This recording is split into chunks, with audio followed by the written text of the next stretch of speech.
Hello दोस्तों, आप सभी का स्वागत है मेरे यूट्यूब चैनल एक्सेसिव नॉलेज में। इसमें मैं आप सभी को कॉम्पिटिटिव एग्ज़ाम्स और बेसिक नॉलेज की वीडियोस प्रोवाइड करवाता हूं। तो ज़्यादा समय को बर्बाद ना करते हुए कॉम्पिटिटिव एग्ज़ाम में आने वाले बायोलॉजी सेक्शन को स्टडी करते हैं। ठीक, बायोलॉजी का पहला चैप्टर है classification of different organism. Before starting the video please click the like button, share and subscribe it. इससे हमें मोटिवेशन मिलता है। सो गाइस, जैसा कि आप जानते ही हैं कि हमारा चैप्टर चल रहा था क्लासिफिकेशन ऑफ डिफरेंट ऑर्गेनिज्म और डाइवर्सिटी इन लिविंग ऑर्गेनिज्म। जैसा कि आप पहले से ही जानते हैं कि हमारा चैप्टर चल रहा था जिसमें मैंने आपको बायोलॉजी के बारे में कुछ महत्वपूर्ण जानकारियाँ दी थी। अब उसके बाद मैंने ये बताया था कि कितने प्रकार होते हैं। आर.एच. विटेकर द्वारा दिए गए living diversity in living organism के बारे में जितना हो सकता था मैंने बताया। अब उसके बाद मैंने फिर बताया मोनेरा के बारे में। मोनेरा, जिसमें मैंने ये बताया था कि मोनेरा क्या है, किसने इसकी खोज की और इसके कितने प्रकार हैं।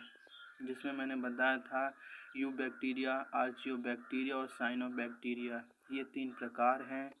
जिसमें से मैंने आपको यू बैक्टीरिया के बारे में सब कुछ बताया था और उसके प्रकार और उससे संबंधित महत्वपूर्ण बातें।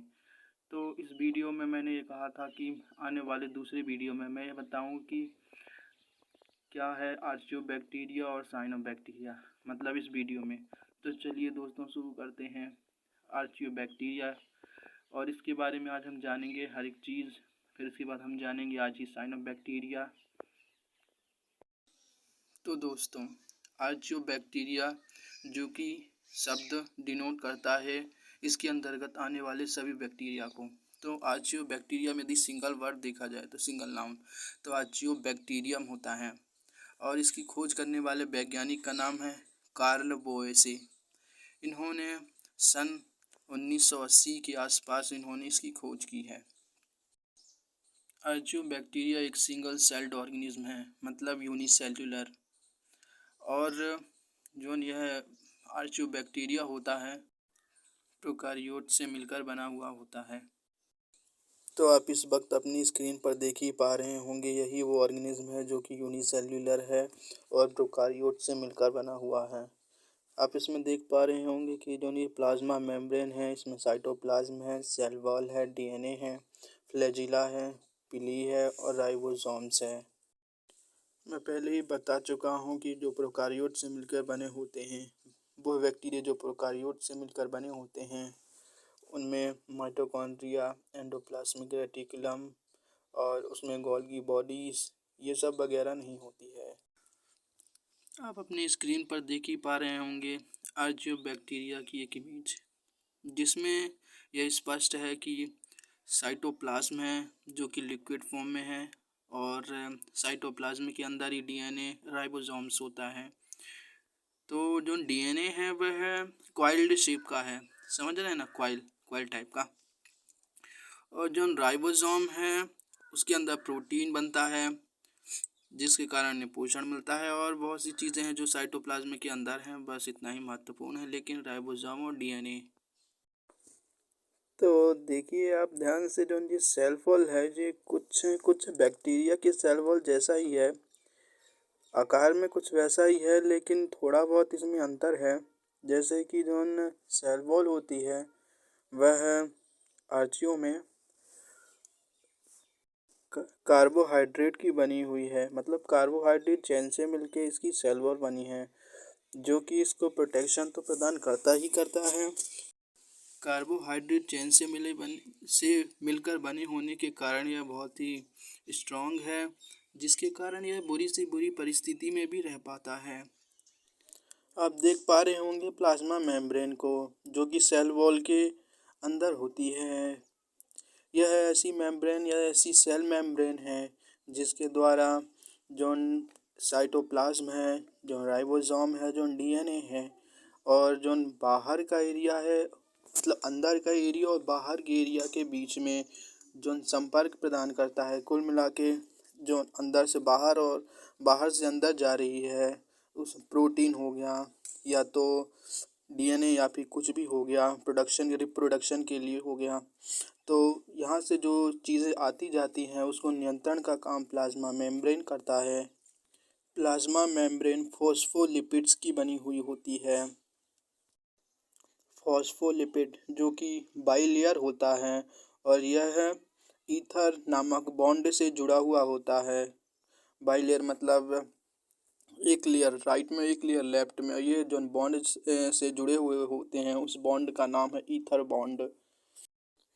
ये जो आप फ्लैजिला देख पा रहे हैं इसकी सहायता से आर्चिया डायरेक्शन को निर्धारित करता है कि किस प्रकार और किस डायरेक्शन में जाना है, और जो पिली है उसकी सहायता से आर्चिया यहाँ से वहाँ मूव करता है, I mean up to right, right to left. इससे जुड़ी एक और महत्वपूर्ण बात यह है जो कि है सेल वॉल को लेकर कि सेल वॉल स्यूडो पेप्टाइडोग्लाइकन की बनी होती है, ना कि पेप्टाइडोग्लाइकन की। जो इसमें रिप्रोडक्शन होता है वो एसेक्सुअली होता है, मतलब इसमें बाइनरी फिजन के द्वारा होता है और इसमें फ्रेगमेंटेशन के द्वारा भी हो सकता है। बाइनरी फिजन से मेरा यह मतलब है कि इसको यदि आधा काट दिया जाए तो यह दोबारा रीजनरेट हो जाएगा और उसकी जो आधा काटा हुआ भाग है वह भी उसी के जैसा एक और रीजनरेट हो जाएगा।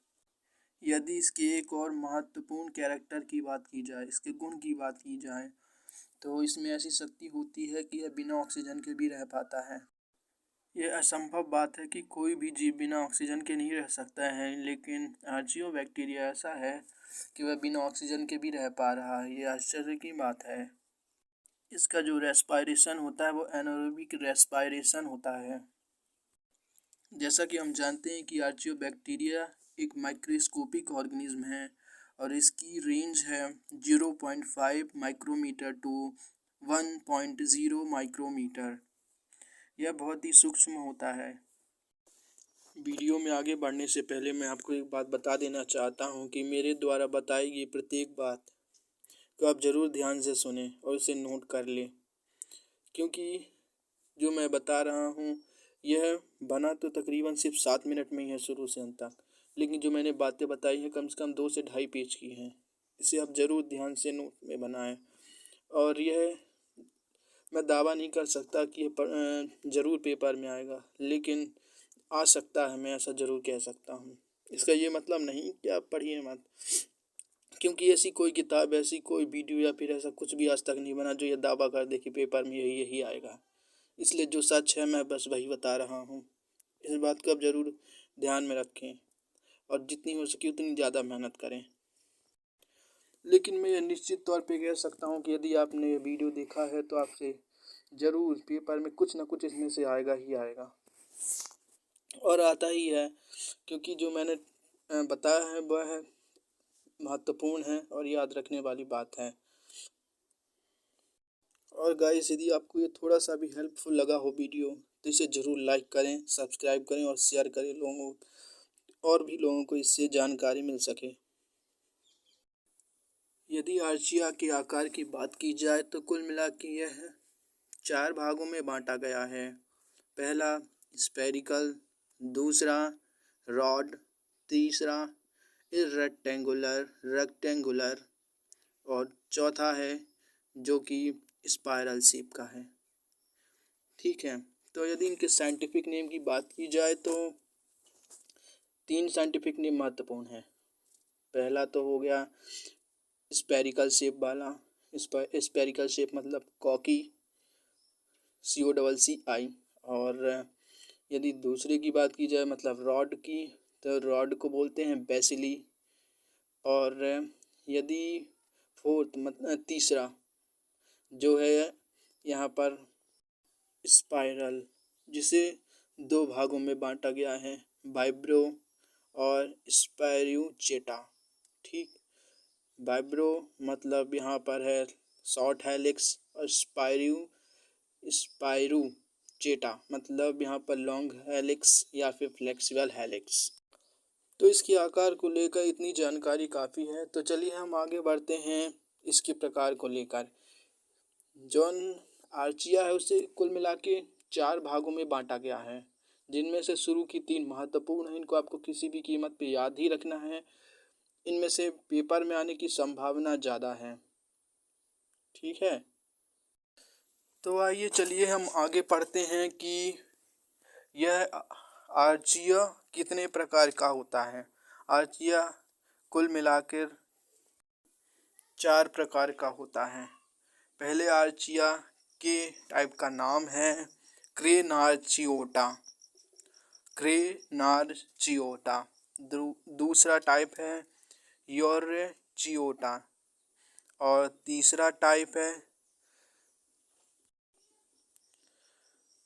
है कोरार्चियोटा और चौथा है थौमार्चियोटा।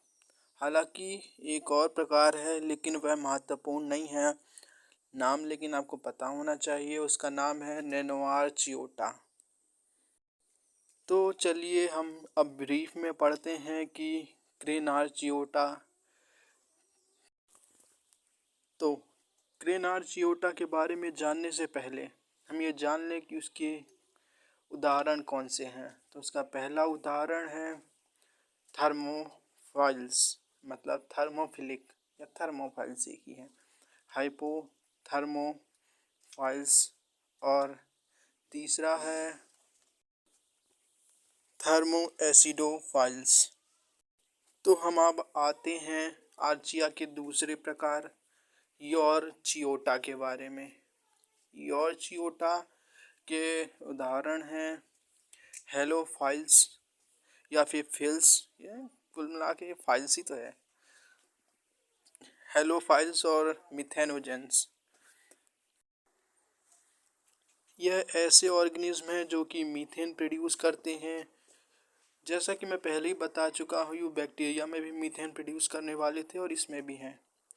तो इनमें कैरेक्टर ऑर्गेनिज्म का अंतर है। यही कारण है कि इसमें भी एक ऑर्गेनिज्म है तो यह ऐसे हैं जो कि मीथेन प्रोड्यूस करते हैं और यह अत्यधिक एल्कलाइन कंडीशन में रहते हैं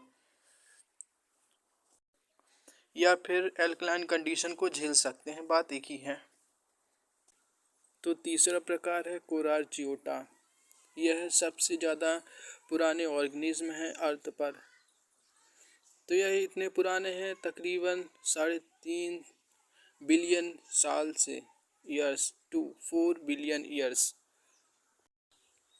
और जौन इसके जीन्स हैं वह योर्चियोटा और क्रेनार्चियोटा से मिलते जुलते हैं, कुल मिला के कॉमन है। यही कारण है कि जौन इसके एग्जाम्पल हैं क्रेनार्चियोटा और योर्चियोटा, वह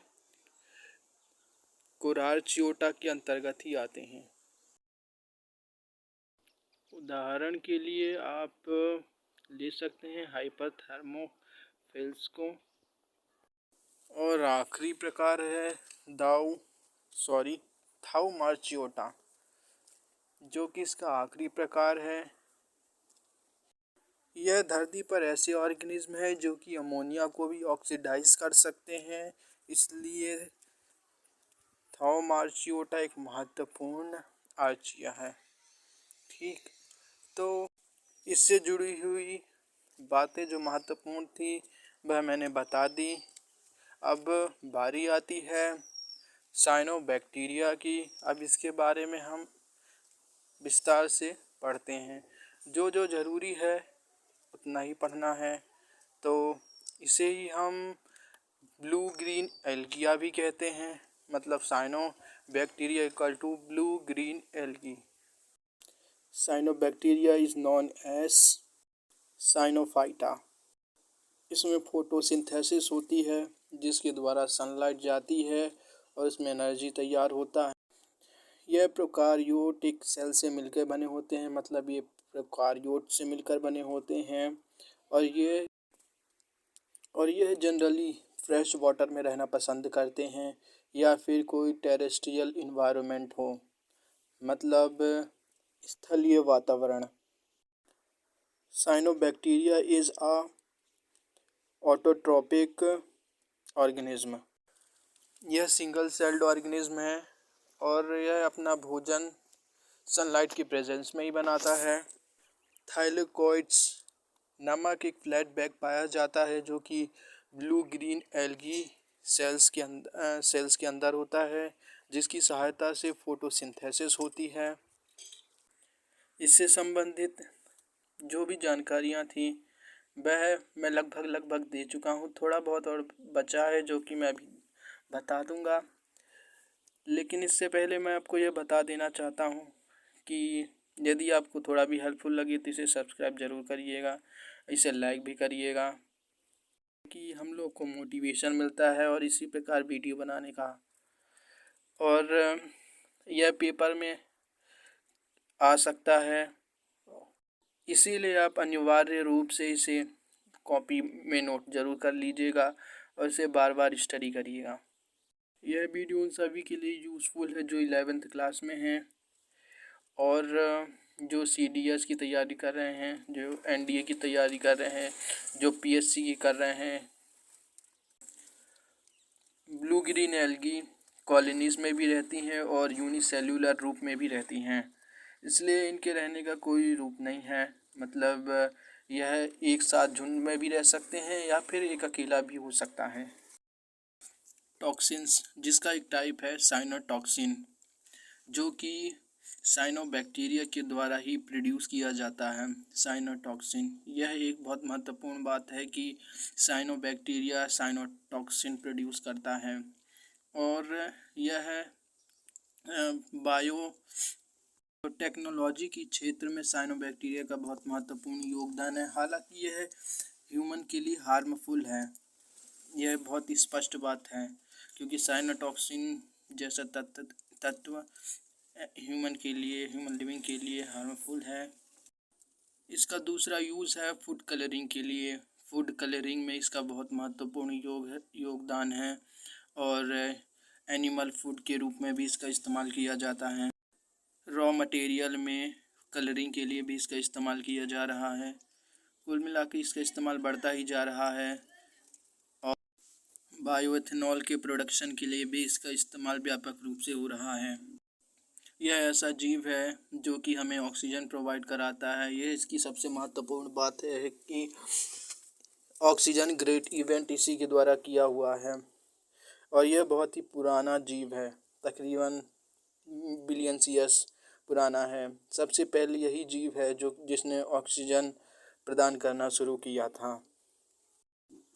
तो आइए चलते हैं, हम इसके कुछ उदाहरण के बारे में भी पढ़ लें। इसके उदाहरण कुछ इस प्रकार से हैं कि तो इसका पहला उदाहरण है नॉस्टॉक, दूसरा उदाहरण है ऑसिलेटोरिया माइक्रोसिस्टिस और इसका चौथा उदाहरण है स्पाइरुलिना और इसका पांचवा और आखिरी उदाहरण है एनाबिएना।